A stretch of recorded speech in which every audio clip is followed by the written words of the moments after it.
ഖബർ സിയാറത്ത് എന്ന പേരിൽ നമ്മുടെ നാടുകളിൽ നടക്കുന്ന മറ്റൊരു രീതിയാണ് ഇനി പറയാൻ പോകുന്നത്.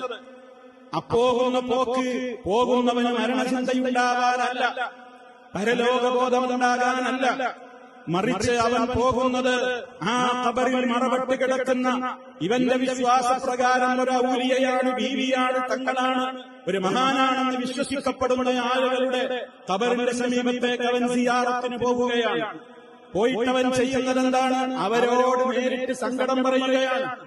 എന്റെ രോഗം ശിഫയാക്കണേ, എന്റെ ആഗ്രഹം സഫലീകരിച്ചു തരണേ, എനിക്കൊരു ജോലി തരണേ, എന്റെ വിവാഹം ശരിയായിട്ടില്ല, വിവാഹം ശരിയാക്കി തരണേ, എന്റേതായ 100 കൂട്ടം പ്രശ്നങ്ങൾ അവിടെ പറയുകയാണ്. അങ്ങനെ പറഞ്ഞ് അവരെ നേരിട്ട് വിളിച്ച് സങ്കടം പറഞ്ഞ് അവരെ വിളിച്ച് പ്രാർത്ഥിക്കുന്ന ആഗ്രഹ സഫലീകരണത്തെ ലക്ഷ്യം വെച്ച് കൊണ്ടുപോകുന്ന സിയാറത്തുകൾ. അങ്ങനെ പോകുമ്പോൾ പലപ്പോഴും അവന്റെ കയ്യിൽ തുണിയുണ്ടാകും, ആ ഖബറിന്മേൽ മൂടുന്ന പച്ചപ്പട്ടുകൾ ഉണ്ടാകും. അതേപോലെ തന്നെ അവിടെ കത്തിക്കൊണ്ടിരിക്കുന്ന വിളക്കിലവൻ എണ്ണയൊഴിക്കും, അവിടെ അവൻ വിളക്ക് കത്തിക്കും. അവിടെയുള്ള കാണിക്കപ്പെട്ടിയിൽ, നേർച്ചപ്പെട്ടിയിൽ അവൻ പണം നിക്ഷേപിക്കും. അവിടേക്ക് കോഴിയെയും ആടിനെയും ആടുകളെയും അതേപോലെ തന്നെ പച്ചക്കറികളും അരിയും ഉൽപ്പന്നങ്ങളും നാണയങ്ങളുമൊക്കെ അവൻ നേർച്ചയാക്കും.